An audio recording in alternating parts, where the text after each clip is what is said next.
کہ حضرت نبی کریم سرور دو عالم صلی اللہ علیہ وسلم نے ارشاد فرمایا کہ اللہ تعالیٰ کے بہت سے فرشتے وہ ہیں جو زمین میں گھومتے پھرتے ہیں، یعنی ان کا کام ہی ہے زمین میں گھوم رہے ہیں، اور جو کوئی بندہ حضور اقدس صلی اللہ علیہ وسلم پر درود بھیج رہا ہے یا سلام بھیج رہا ہے تو اس سلام کو وہ مجھ تک پہنچائیں گے، حضور اقدس صلی اللہ علیہ وسلم تک پہنچائیں گے، ان کا کام ہے۔ اور اگلی روایت نقل کی کہ العبد اذا صلى على النبي صلی اللہ علیہ وسلم عرض علیہ باسمه، کہ جب کوئی بندہ حضور اقدس صلی اللہ علیہ وسلم پر درود بھیجتا ہے تو وہ درود نبی کریم صلی اللہ علیہ وسلم کے پاس نام لے کر پہنچایا جاتا ہے کہ آپ کے امت میں سے فلاں ابن فلاں نے آپ کی خدمت میں یہ تحفہ ضرور کا بھیجا، نام کے ساتھ بتایا جاتا ہے۔ اس سے بڑی اور کیا سعادت ہوگی انسان کی کہ نبی کریم صلی اللہ علیہ وسلم کے انجمن میں آپ کا نام پہنچ جائے کہ بڑا بندے نے آپ کو ضرور بھیجا۔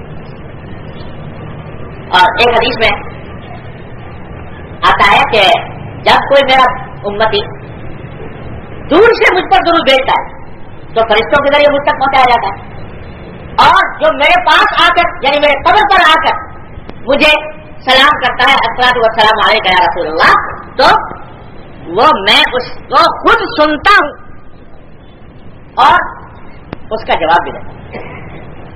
اللہ تبارک و تعالیٰ نے نبی کریم صلی اللہ علیہ وسلم کو وہاں پر ایک خاص قسم کی حیات عطا فرمائی ہوئی ہے جس کے اندر آپ وہ سلام سنتے ہیں جو سلام آپ کے پاس پہنچایا آپ کے سامنے کیا جاتا ہے اور اس کا جواب بھی دیتے ہیں۔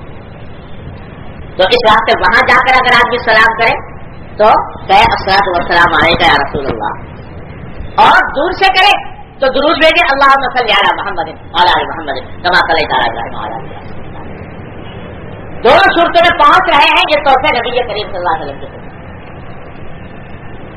اس واسطے بزرگوں نے یہ تجویز فرمایا کہ بھائی جب اتنے فضائل ہیں اس عمل کے تو دن میں کم سے کم ایک تصویر تو درود شریف کے پڑھ لیا،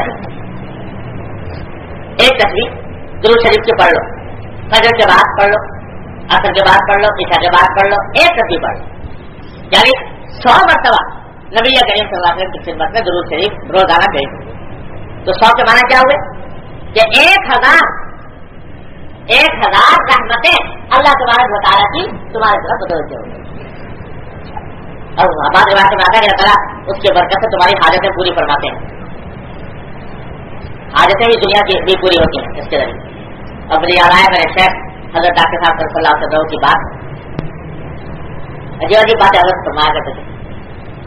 فرمایا لگے ایک دن کہ بھائی دعا تو کرنی ہی چاہیے جب آدمی کو کوئی پریشانی ہو، کوئی دکھ ہو، کوئی تکلیف ہو، کوئی بیماری ہو، کوئی حاجت ہو، تو دعا تو کرنی چاہیے کہ اللہ میری یہ حاجت پوری کر دی۔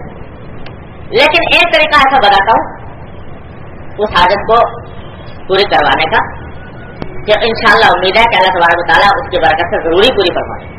وہ یہ کہ جب کوئی پریشانی ہو درود شریف کثرت سے پڑھو تو اللہ تبارک و تعالیٰ انشاءاللہ وہ پریشانی دور فرمائے۔ کیوں؟ حضرت اس کی دلیل کی کرے کہ بھائی دیکھو حضور اقدس صلی اللہ علیہ وسلم کی سیرت طیبہ میں یہ بات مذکور ہے کہ جب کوئی شخص آپ کی خدمت میں کوئی ہدیہ لاتا تحفہ تو آپ کوشش یہ فرماتے تھے کہ اس سے بہتر تحفہ اس کے جواب میں اس کو دیں۔ یہ حضور اقدس صلی اللہ علیہ وسلم کی سیرت کا ایک مسلم بات ہے۔ تو تحفہ لے کے گیا حضور اقدس صلی اللہ علیہ وسلم قبول فرما لیتے، پھر اس سے بہتر بڑھ کر تحفہ اس کو کسی وقت میں دے دیا، مکافات فرما دیتے۔ تو فرما دیتے کہ دیکھو بھائی ساری زندگی حضور کا معمول یہ رہا کہ جو کوئی ہدیہ لے کے گیا اس سے بڑھ کر ہدیہ آپ پہ پیش کرنا۔ تو یہ درود شریف جو ہے یہ بھی ہدیہ ہے حضور کی خدمت میں۔ تو جب ساری زندگی معمول یہ رہا نبی کریم صلی اللہ علیہ وسلم کا تو وہ اس سے بڑھ کر ہدیہ دیتے تھے، تو تصور کرو کہ آج آپ کی خدمت میں ملائکہ وہ ہدیہ پہنچا رہے ہیں کہ آپ کے فلاں امتی نے جو فلاں جگہ بیٹھا ہے آپ کی خدمت میں یہ ہدیہ بھیجا، یہ تحفہ بھیجا۔ تو غالب گمان یہی ہے کہ حضور اقدس صلی اللہ علیہ وسلم اس ہدیے کا بھی جواب دیں گے کہ نہیں دیں گے؟ جب ساری زندگی دیتے ہیں تو آج بھی دیں گے. جب دیں گے تو وہ جواب کیا ہوگا کہ ان کے جواب یہی ہوگا کہ جس طرح اس بندے نے میرے پاس یہ ہدیہ بھیجا تو اے اللہ اس بندے کی حاجتیں بھی آپ پوری فرما دیں. وہ دعا فرمائیں گے اللہ تبارک و تعالیٰ سے کہ میرے اس امتی کی حاجتیں آپ پوری فرما دیں, اس کی پریشانی دور فرما دیں. تو دعا ہوگی, دعا ملے گی نبی کریم صلی اللہ علیہ وسلم کی اس معاملے میں. اب اس وقت تم جا کے تو کہہ نہیں سکتے حضور کی خدمت میں یا رسول اللہ میرے دعا فرما دیجیے. اب یہ کہنے کا تو کوئی راستہ ہے نہیں. درود بھیجو تو غالب گمان یہ ہے کہ حضور اقدس صلی اللہ علیہ وسلم اس کے جواب میں تمہارے حق میں دعا فرمائیں گے کہ اللہ میرے اس امتی کی حاجتیں پوری فرما دیجیے, اس کی مشکل آسان فرما دیجیے, اس کی پریشانی دور.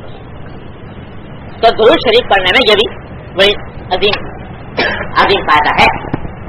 تو اسی بات سے بہت سے بزرگوں سے منقول ہے کہ وہ بیماری کی حالت میں, دکھ کی حالت میں درود شریف کی کثرت کرتے ہیں جتنا ہو سکے کثرت. تو بھائی دن بھر میں 100 مرتبہ تو ہو جائے کم سے کم درود شریف. پورا جو درود ابراہیمی ہے پڑھنے کا موقع نہیں ملتا, مختصر درود پڑھ لو. اللہم صلی علی محمد نبی امی وعلی آلہ وصحبہ وبارک وسلم, مختصر پڑھ لو اور مختصر کر لو اللہم صلی علی محمد وسلم, اتنا کر لو. لیکن 100 مرتبہ پڑھ تو انشاءاللہ ثم انشاءاللہ دیکھو کہ اجر و ثواب کے بھی کتنے ذخیرے جمع ہوتے ہیں اور انشاءاللہ دنیاوی حاجات بھی پوری ہوتی ہے اللہ تبارک و تعالیٰ کی رحمت. البتہ ایک بات عرض کروں کہ بھائی درود شریف ایک عبادت ہے اور ایک دعا ہے اور اللہ تبارک و تعالیٰ کے حکم پر کی جا رہی ہے. تو درود شریف کے لیے طریقہ وہی اختیار کرنا چاہیے جو اللہ نے اللہ کے رسول صلی اللہ علیہ وسلم میں بتایا. اتنے سارے سیغے بتائے درود شریف کے, اتنے سارے سیغے کہ کوئی حد و حساب نہیں. علماء کرام نے مستقل کتابیں لکھ دی ہیں کہ کون کون سے درود شریف حضور سے ثابت ہیں. حافظ سخاوی رحمۃ اللہ علیہ کی مشہور کتاب القول البدیع فی الصلاۃ علی الحبیب الشفیع صلی اللہ علیہ وسلم, عربی میں اتنی موٹی کتاب ہے جس میں صرف درود شریف ہی جمع کی. ہمارے اردو کے اندر بھی حضرت حکیم علامہ صلی اللہ علیہ وسلم کا رسالہ زاد السعید کے نام ہر مسلمان کو اپنے گھر میں رکھنا چاہیے. زاد السعید نام ہے اس کتاب. اس میں درود شریف کے سیغے جو حضور اقدس صلی اللہ علیہ وسلم میں ثابت ہیں, جو الفاظ وہ جمع کیے اور اس کے فضیلتیں وغیرہ بیان کی ہیں. وہ اتنے زیادہ ہیں حضور سے ثابت سیغے کہ اپنی طرف سے گھرنے کی کیا ضرورت. لیکن پتہ نہیں یہ شیطان بھی عجیب اسی کام کے لیے پیدا ہوا لوگوں کو گمراہ کرنے کے لیے. تو اتنے سارے طریقے حضور اقدس صلی اللہ علیہ وسلم خود ہی بیان فرما دیے, ان کو چھوڑ کر اپنی طرف سے گھرنے کا شوق پیدا ہوا کہ ہم تو اپنی طرف سے کریں گے درود شریف کا طریقہ. اور اس کا نتیجہ یہ کہ ایسے ایسے درود ایجاد کر لیے جن کا نبی کریم صلی اللہ علیہ وسلم سے کوئی ثبوت نہیں, صحابہ کرام سے ثبوت نہیں. ہو رہا ہے کیا کیا آج کل دنیا میں چلے ہوئے درود لکھی اور درود تاج کیا کیا نام رکھے ہوئے ہیں وہ درود. اب ان کے جناب لوگوں میں یہ پڑھو گے یہ ہوگا, یہ پڑھو گے یہ ہوگا. حالانکہ ان میں سے بعض ایسے ہیں جن میں کلمات خلاف شرع اور بعض میں شرکیہ کلمات بھی. تو ارے بھائی جب حضور اقدس نے خود بتا دیا کہ یوں پڑھو درود مجھ پر, اور ایک نہیں 20 طریقے بتا دیے, تو ان کو چھوڑ کر اپنے گھڑے ہوئے طریقے اختیار کرنے کی کیا مصیبت ہے. کیا درود لکی کی کیا مصیبت اور درود تاج کی کیا مصیبت. جو حضور اقدس نے بتا دیا سب سے افضل طریقہ وہ طریقہ اختیار کرو, وہ سیدھا اختیار کرو. باقی اور ادھر ادھر کے جو لوگوں نے اپنے طرف سے گھر رکھے وہ بے فائدہ ہے اور بعض اوقات مضر. اردو کے اندر سب سے بہت مستند جو کتاب ہے اس موضوع پر وہ میں نے ابھی آپ کو بتا دی, حضرت حکیم علامہ صلی اللہ علیہ وسلم زاد السعید. اس کو ہر گھر میں ہر مسلمان اپنے پاس رکھے, اور اس میں ایک بڑی کام کی چیز یہ ہے, یعنی بڑی نعمت کہ اس میں حضرت حکیم علامہ صلی اللہ علیہ وسلم نے نبی کریم صلی اللہ علیہ وسلم کے نالین مبارک کا نقشہ بھی دے رکھا ہے. اور اس کے بارے میں بزرگوں کا تجربہ یہ ہے کہ پریشانی کی حالت میں, سب بیماری کی حالت میں اس نالین مبارکین کے نقش کو سینے پر رکھ لیا جائے تو اللہ تبارک و تعالیٰ اس کی برکت سے وہ مشکل آسان کروا دے. تو کوئی گھر سے خالی رہنا نہیں چاہیے. زاد السعید حضرت حکیم علامہ صلی اللہ علیہ وسلم کا رسالہ, اس کو پڑھیں اور اس کے اندر فضائل درود شریف بھی پڑھیں اور اس کے اندر اس کے سیغے بھی پڑھیں, اس کے اوپر عمل. اور شیخ الحدیث محمد زکریا صاحب صلاۃ الروح کا بھی رسالہ ہے فضائل درود شریف، وہ رکھے اپنے گھر، اس کو پڑھیں اور درود شریف کو اپنے لیے ایک بہت بڑی نعمت سمجھ کر دن رات اس کو اپنا وظیفہ بنائیں۔ اللہ تبارک و تعالیٰ مجھے بھی توفیق عطا فرمائے، آپ کو بھی توفیق عطا فرمائے۔ واخر دعوانا اللهم صل على سيدنا محمد